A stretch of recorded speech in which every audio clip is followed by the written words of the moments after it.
Hello everyone, welcome back to my channel. कैसे हैं आप सभी? आई होप आप सभी ठीक होंगे। हम आज के वीडियो में स्टार्ट करेंगे over subscription and forfeiture of shares वाला टॉपिक। एंड ये वाला जो टॉपिक है पिछले वाले टॉपिक से ही इंटर रिलेटेड है, बट थोड़ा उसमें एडवांस्ड है। तो ये वाले क्वेश्चंस जो है वो मोस्ट इंपॉर्टेंट हो जाते हैं समझने, because these are some tricky ones, right. So over subscription and forfeiture of shares वाला टॉपिक जो हम इस वीडियो में स्टार्ट करेंगे, जिसका हमारा पहला क्वेश्चन हमें गिवन है, क्वेश्चन नंबर 56। ठीक है, इसमें हमें बोला है कि एक्स लिमिटेड जो है वो ऑफर करता है 25,000 shares of 100 each, payable as 25 on application, 20 on allotment and 30 on first call and balance on final call. तो हमें सारे रेट्स ऐसे गिवन है और 100 ईच जो था वो टोटल था हमारा, जिसमें से 25 हमारा एप्लीकेशन का रेट है, 20 हमारा अलॉटमेंट का है, 30 हमारा फाइनल कॉल फर्स्ट कॉल का है, एंड हमारा जो बैलेंस जो बच जाता है वो हमारा यहाँ पे फाइनल कॉल का है। ठीक है, फिर हमें आगे बोला गया है कि application was received for 40,000 shares, out of which shares were allotted to the applicant for 35,000 shares on pro rata basis. ठीक है, तो ये लाइन हमें गिवन है। पहले तो हम इन सब डिटेल्स को ही जो है ना नोट डाउन कर लेंगे ताकि थोड़ी सी कंफ्यूजन इसमें कम रहे, साथ के साथ नोट डाउन कर लेंगे। सो क्वेश्चन नंबर 56 में हमें बोला गया कि एक्स लिमिटेड कंपनी है, 25,000 के शेयर्स जो है वो इशू कर रहे हैं ऑफ ₹100 ईच। ठीक है, ये हमें क्वेश्चन में बोला गया है। फिर इसके रेट्स कुछ हमें ऐसे गिवन है, 25 on application, 20 on allotment and 30 on first call, और बैलेंस जो हमारा बच गया वो हमारा फाइनल कॉल में था। तो बैलेंस अगर हम इसका टोटल करेंगे और 100 में से माइनस करेंगे तो हमारा बैलेंस आ जाएगा, दैट इज 25। ठीक है, ये हमारा बैलेंस बच जाता है। तो ये हमारे सारे रेट्स जो हमारे मिल गए हमें। ठीक है, फिर आगे वो बोल रहा है कि एप्लीकेशन जो है रिसीव करी गई है, application was received for ₹40,000, out of which shares were allotted to the applicant for 35,000 shares on the pro rata basis. ये हमें क्वेश्चन में बोला गया है कि एप्लीकेशन जो रिसीव हो रही है 40,000 से, लेकिन हमें चाहिए कितने की थी, और हो उससे ज़्यादा की रही है। हमें 35 नहीं, 25,000 शेयर्स की जो हमने इशू करी थी, बल्कि हमारी सब्सक्राइब ज़्यादा की हो गई है। तो हम कैसे डीलिंग करेंगे? देखिए, 40,000 की जो है सब्सक्राइब करी है लोगों ने, और हमें रिक्वायरमेंट थी सिर्फ 25,000 की। ठीक है, तो उसको आप ऐसे करके लिख लेंगे कि हमें 25,000 की रिक्वायरमेंट थी, इशू करी गई थी, एंड जो ओवर सब्सक्राइब हुए हैं वो वाला रेट, वो वाला जो अमाउंट है आप यहाँ पे लिख लेंगे। फिर देखिए नेक्स्ट लाइन में हमें क्या बोला गया है। नेक्स्ट लाइन में हमें बोला गया है क्वेश्चन में कि all the share holders, sorry यहाँ पे, the applicant for 35,000 shares on a pro rata basis. कि प्रो राटा बेसिस पे, मतलब इसका मतलब प्रो राटा बेसिस का मतलब होता है कि पूरा का पूरा जो है वो हो चुका है, मतलब जितने में हमारी इशू हुई थी 25,000 की, हमारे जो इशू कंपनी ने करी है वो हमारी 35,000 की जो है वो प्रो राटा बेसिस पे जो है वो चली गई है। मतलब कि ओवर सब्सक्राइब जितने की हुई थी एंड 35,000 की जो है वो हमारी पूरी की पूरी चली गई है, और हमें बची हुई निकालनी है अब। All the shareholder paid the allotment money except mister Gopal who was allotted 5,000 shares. So ये बाद की डीलिंग्स है, लेकिन इसमें देखो, अब 40,000 में से 35,000 को आप लेस करोगे, 40,000 ओवर सब्सक्राइब था, उसमें से 35 जो है वो खाली हुए हैं। सो 40,000 में से 35,000 माइनस करोगे तो हमारा आ जाएगा 5,000, जो कि आप यहाँ ले लोगे। एंड यहाँ पे 25 के ही इशू थे एंड 25 के ही जो है सब्सक्राइब हो गए हैं, तो यहाँ पे हमारे पास नील बच जाएगा। सो ये हमारे पास दो कैटेगरीज, इसका मतलब हमारी है। ठीक है, ये हमारी कैटेगरीज बनी है कि इनमें जो है वो सब्सक्राइब करा गया होगा। अब जर्नल एंट्री बनाने से पहले हम एक वर्किंग नोट बनाते हैं, which is meant to be shown. ये जो है वो ज़रूरी होता है शो करना। तो वर्किंग नोट में हम सबसे पहले लिखते हैं अप्लाइड शेयर्स को। ठीक है, यहाँ पे हमारा हम कॉलम्स बनाएंगे, हर किसी के इंडिविजुअल अलग अलग। अप्लाइड शेयर्स का, फिर अलॉटमेंट का। ठीक है, फिर नेक्स्ट कॉलम हम बनाते हैं एक्सेस मनी का, या बिना कॉलम बना के भी कर सकते हैं, बट बिना कॉलम बनाए थोड़ी सी कंफ्यूजन रहती है। एंड ये वर्किंग नोट है मैक्सिमम अलॉटमेंट ऑन ड्यू। ठीक है, लास्ट कॉलम बनता है मैक्सिमम अलॉटमेंट ऑन ड्यू। तो ये टोटल 4 कॉलम बनते हैं। ठीक है, अप्लाइड शेयर्स कितने हैं हमारे यहाँ पे? फर्स्ट कैटेगरी हमारी 35,000 वाली, तो अप्लाइड शेयर्स उसमें कितने हैं? 35,000, और उसमें अलॉटमेंट कितनी आई है हमारी? 25,000 की। ठीक है, एक्सेस मनी कैसे निकालते हैं? ए वाला जो कैटेगरी है उसको बी वाले से माइनस करके, ए माइनस बी करके हमारी आ जाती है एक्सेस मनी। ठीक है, तो एक्सेस मनी निकालेंगे, 35,000 माइनस 25,000 कर लेंगे तो ये हमारा आ जाएगा 10,000। ठीक है, 10,000 इंटू हमारा एप्लीकेशन वाला रेट हम लेंगे। एप्लीकेशन वाला रेट हमारा क्या है? 25। एप्लीकेशन वाला रेट ले लेंगे, तो 10,000 इंटू 25 करेंगे तो हमारा हो जाएगा 2,50,000। ठीक है, तो ये आ जाएगा हमारा अमाउंट। एक्सेस मनी हमारे इसका मतलब कितनी है? 2,50,000। मैक्सिमम अलॉटमेंट ऑन ड्यू कैसे निकालते हैं? देखो, ये वाला जो हमने अलॉटमेंट वाला, अलॉटमेंट जो भी हमारी होती है उसको हम सेम यहाँ पे एज इट इज ले लेते हैं। And maximum allotment on due में, मतलब अलॉटमेंट की बात हो रही है तो अलॉटमेंट वाला रेट लेते हैं हम इसमें लेते हैं एप्लीकेशन वाला रेट, एंड इसमें हम लेते हैं अलॉटमेंट वाला रेट। सो अलॉटमेंट वाला रेट है हमारा 20। सो 25,000 अलॉटमेंट की बात हो रही है तो अलॉटमेंट वाला जो है हमने अमाउंट लिया है, एंड वही हमने रेट लिया है 25,000 इंटू 20। सो ये हमारा आ जाएगा मल्टीप्लाई करके 5 लाख। ठीक है, तो अगर हम इसको कंपेयर करेंगे एंड फिर हम इसको जो है वो सॉल्व करके लिखेंगे। मैं आगे बताऊंगी क्वेश्चन में कि अब इसमें हम आगे इसका क्या यूज़ है, हमने इसको ऐसे क्यों निकाला। तो मेन चीज़ ये थी, अगर आपको ये निकालने आ गई तो जर्नल एंट्री में पुट करना कोई मुश्किल बात नहीं है। ठीक है, तो ये निकालना ज़रूरी था। ऐसे ही हम आगे अगर रिक्वायरमेंट होगी तो वैसे निकालेंगे। अभी हम इसको यहीं पे छोड़ देते हैं। अब हम अपनी करते हैं जर्नल एंट्री। ठीक है, जर्नल एंट्री का नॉर्मल जैसा फॉर्मेट बनाते हैं सेम वैसे ही बनाएंगे। लेजर फोलियो का कॉलम डेबिट अमाउंट आएगी यहाँ पे हमारी, और यहाँ पे हमारी क्रेडिट अमाउंट आ जाएगी। ठीक है, तो ऐसे करके हम जो है वो जर्नल एंट्री का फॉर्मेट बना लेंगे। अब जर्नल एंट्री का फॉर्मेट तो हमने बना लिया, अब हम करेंगे transactions record. So question number 56 में हमें बोला गया था आगे कि एक शेयर होल्डर है paid the allotment money except mister Gopal who was allotted 500 shares कि 500 शेयर्स वाले जो मिस्टर गोपाल थे उन्होंने सिर्फ अलॉटमेंट मनी जो है वो जो है पे नहीं करी, बाकी सबने पे करी है, and these shares were forfeited immediately. उसके बाद जो है ये शेयर्स जो है वो फोरफिटेड हो जाते हैं। सो वो हम यहाँ क्वेश्चन में ऊपर लिख सकते थे, लेकिन हमें पूरा क्वेश्चन ऊपर नहीं पड़ा तो कोई बात नहीं, हम याद रखेंगे इस चीज़ को। एंड फिर वो फोरफिटेड हो जाते हैं। The first call was made thereafter, first call जो है वो उसके बाद जो है वो करी जाती है, मतलब फोरफिचर की एंट्री होगी अलॉटमेंट वाली एंट्री के बाद, एंड फिर हमारी फर्स्ट कॉल की एंट्री होगी यहाँ पे। ठीक है, फिर उसके बाद हमें बोला है द फोरफिटेड शेयर्स वर री issued at the rate of 78 पर share and 75 were paid up. हमें जो है वो रेट्स गिवन है कि री इशू जब हमने करी जब कितने पेड अप थे एंड कितने टोटल थे, वो हमें रेट्स गिवन है इसमें। ठीक है, and the final call was not made, final call जो है वो नहीं करिए, इवन दो इसमें हमें इसका रेट भी नहीं गिवन था, बट स्टिल हमने जो है वो इसका रेट निकाल लिया था। बट कोई बात नहीं, अगर करनी ही नहीं है उसकी ट्रांजेक्शन तो हम उसको रिकॉर्ड नहीं करेंगे। तो फाइनल कॉल हमें करने को नहीं बोली गई, इसका मतलब सेकंड कॉल करने को हमें नहीं बोली गई, तो हम वो नहीं करेंगे। ठीक है, तो सबसे पहले तो हम अपनी फर्स्ट जो एप्लीकेशन वाली एंट्री होती है वो पास करेंगे। बैंक अकाउंट हम कर लेंगे यहाँ पे डेबिट, 2 में हमारा आ जाएगा शेयर एप्लीकेशन। ठीक है, फिर हमारे नीचे आ जाएगी नरेशन। सो इसकी अमाउंट कैसे लेंगे, देखो 40,000 से जो देखो 25,000 तो हमारा इशू वाला जो है अमाउंट था, शेयर्स थे। सो वो वाला हम नहीं लेंगे, ये ओवर सब्सक्राइब का केस है, क्योंकि हमें क्वेश्चन से पता लग रहा है कि 40,000 जो है वो ओवरली सब्सक्राइब्ड हुए हैं। इन क्वेश्चन में अलग से मेंशन नहीं होगा कि ओवर सब्सक्राइब का केस है, आपको इस क्वेश्चन को पढ़ के खुद आइडेंटिफाई करना होगा कि ये ओवर सब्सक्राइब का केस है। एंड वो क्वेश्चन करते करते थोड़ा सा मतलब समझ में आने लग जाएगा कि yes it's over subscription case. And एक दो क्वेश्चन करने के बाद आपको बिल्कुल क्लियर होने लग जाएगा कि मैं क्या समझा रही हूँ, क्या बात कर रही हूँ, कैसे क्या होगा। ठीक है, तो वो सब आपको समझ में आने लग जाएगा। तो यहाँ पे क्या करना है, अलॉटमेंट में सॉरी अलॉटमेंट करिए एप्लीकेशन में जो है वो 40,000 से आपकी यहाँ पे डीलिंग होगी, 25,000 से नहीं होगी, because it's over subscription case. ठीक है, सो 40,000 इंटू हम ले लेंगे 25 जो कि हमारा एप्लीकेशन का रेट था। ठीक है, एंड यहाँ पे इसको मल्टीप्लाई करके लेंगे तो ये हमारा आ जाएगा 10 लाख। ठीक है, फिर हम ले लेंगे शेयर एप्लीकेशन की दूसरी एंट्री पास करेंगे, शेयर एप्लीकेशन डेबिट कर लेंगे, 2 में हमारा आ जाएगा शेयर कैपिटल। ठीक है, अब देखो क्योंकि ये ओवर सब्सक्रिप्शन का केस है तो ये नॉर्मली ऐसे डील नहीं होगा। ये जो हमने निकाला था ना इसका यहाँ पे यूज़ है, एप्लीकेशन वाले में ही इसका यूज़ होता है।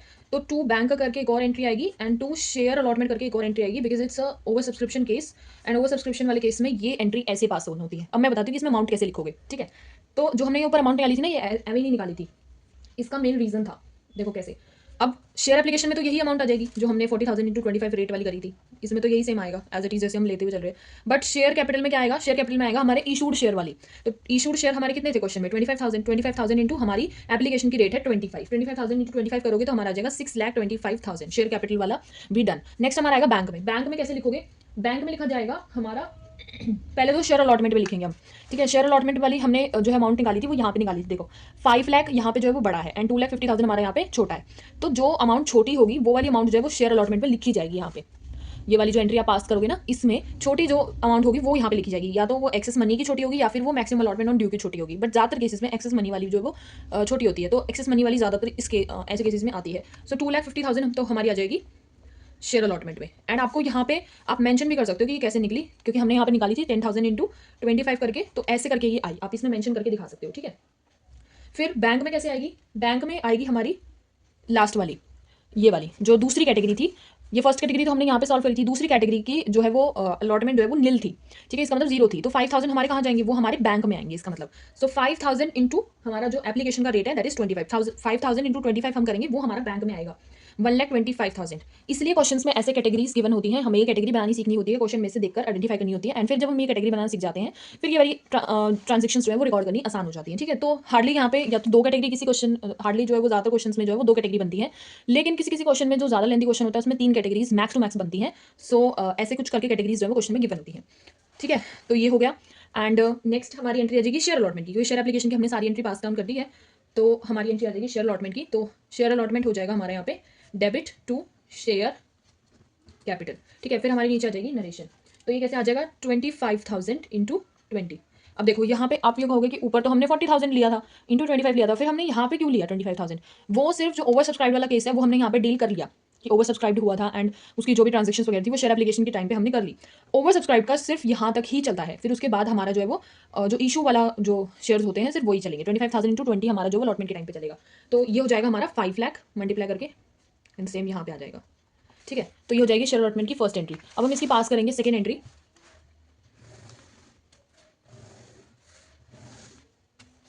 सो देखो शेयर अलॉटमेंट की दूसरी एंट्री क्या हो जाएगी, एक तो हो जाएगा बैंक अकाउंट डेबिट एंड दूसरा हमारा एक कॉल इन एरियर भी था जो कि था मिस्टर गोपाल, उसका कॉल इन एरियर भी है अलॉटमेंट का, तो उसका हम कॉल इन एरियर भी इसी में रिकॉर्ड करेंगे। कॉलिन एरियर यहाँ पे हमारा डेबिट हो जाएगा, टू में हमारा आ जाएगा शेयर अलॉटमेंट, ठीक है।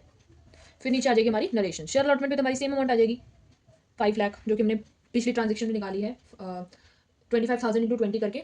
कॉलिन एरियर में क्या आ जाएगा हमारा वो वाली अमाउंट, जैसे कि गोपाल था हमारा 500 शेयर्स का, सो 500 इंटू इसका रेट है 20 शेयर अलॉटमेंट का, सो ये आ जाएगा हमारा कॉलिन एरियर 5000। नहीं, कॉलिन एरियर हमें गिवन है ना, तो हाँ। और बैंक में आ जाएगी हमारी बची हुई अमाउंट 5 लाख माइनस 5,000, तो ये हमारा हो जाएगा 2,45,000, ठीक है। तो ये आ जाएगी हमारी शेयर अलॉटमेंट की दूसरी एंट्री। अब हमें बोला था कि ये वाले जो गोपाल है उसके शेयर्स जो है वो फोरफिटेड हो जाते हैं, तो वो हमें करने थे शेयर अलॉटमेंट के बाद ही। अब हम इसे करेंगे फोरफिटेड, तो फोरफिटेड की एंट्री पास करेंगे, शेयर कैपिटल जो है वो डेबिट हो जाएगा, 2 में हमारा आ जाएगा कॉलिन एरियर जिसमें हमारा आ जाएगा unpaid amount, and 2 share forfeiture में हमारा आ जाएगा पेड अमाउंट, ठीक है। 2 शेयर फोरफीचर और यहाँ पे आ जाएगी हमारी नरेशन, ठीक है। अब ये कैसे करेंगे, देखो 500 हमारे जो है वो फोरफिटेड मतलब कॉलिन एरियर वाले थे और इसी के शेयर्स जो है वो फोरफिटेड हो रहे हैं, तो इसमें आ जाएगा 500 इंटू 45, ठीक है। देखो 45 कैसे आया, 25 तो हमारे एप्लीकेशन के थे एंड 20 हमारे अलॉटमेंट के थे, तो दोनों को प्लस करके हमारा आ जाएगा 45, तो यहाँ पे इसलिए आया 500 इंटू 45, फोरफिटेड हो रही है ना क्योंकि फिर उसके बाद, तो ये हमारी अमाउंट आ जाएगी 22,500, ठीक है। कॉलिन एरियर में क्या आ जाएगा 5,000 जो कि हमने ऊपर यहाँ निकाल लिया था। फिर शेयर फोरफीचर में क्या आ जाएगा हमारी बची हुई अमाउंट, इसमें से इसको माइनस कर लेंगे 17,500 हमारी आ जाएगी शेयर फोरफीचर जो कि हमारी पेड अमाउंट है, ठीक है। फिर इसके बाद हमें बोला गया था कि शेयर फर्स्ट कॉल की भी एंट्री करनी है, फाइनल कॉल की नहीं करनी, तो शेयर फर्स्ट कॉल की हम एंट्री कर लेंगे, शेयर फर्स्ट कॉल डेबिट कर लेंगे, ये वाला भी डेबिट हो गया यहाँ पे, ठीक है। फिर 2 में हमारा आ जाएगा शेयर कैपिटल, ठीक है। फिर हमारे नीचे आ जाएगी नरेशन, और ये कैसे निकालेंगे हम, अब देखो 25,000 जो है वो हमारी इशूड शेयर थे, इसमें से 500 हमारा गोपाल वाला फोरफिटेड हो चुका है, तो हम उसको लेस करके लेंगे, 25,000 माइनस करके 500 लेंगे, फिर उसके बाद 24,500 बच जाएगा हमारे पास, वो वाली अमाउंट जो है वो यहाँ पे हम फर्स्ट कॉल में डील करेंगे। 24,500 इंटू हमारी इसकी रेट है 30, तो ये इसको मल्टीप्लाई करके लेंगे हम यहाँ पे 7,35,000 7,35,000 जो है हमारी यहाँ पे आ जाएगी। फिर नेक्स्ट हम इसकी सेकेंड एंट्री पास करेंगे, बैंक अकाउंट डेबिट कर लेंगे, 2 शेयर फर्स्ट कॉल, ठीक है। फिर हमारी नीचे आ जाएगी नरेशन, और अमाउंट जो है हमारी यहाँ पे सेम हो जाएगी 7,35,000, ठीक है।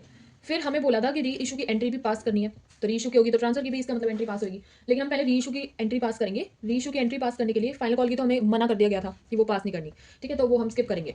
2 में आ जाएगा हमारा शेयर कैपिटल, अगर डिफरेंस ऊपर आता है तो हम ऊपर लेंगे, शेयर फोरफीचर करके डेबिट हो जाता है वो, अगर डिफरेंस नीचे आता है तो 2 सिक्योरिटी प्रीमियम आ जाएगा जो कि हमारा क्रेडिट हो जाता है, ठीक है।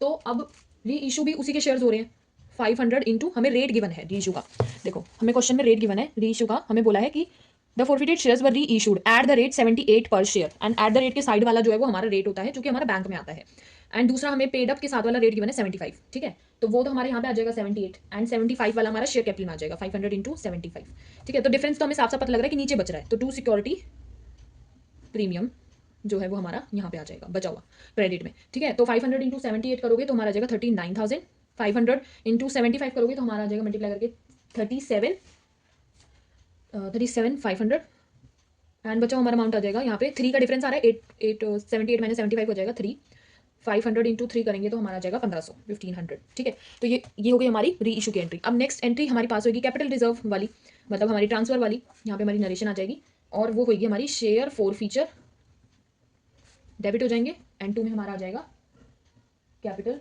रिजर्व, ठीक है, 500 इंटू 35, तो ये हमारी हो जाएगी 17,500।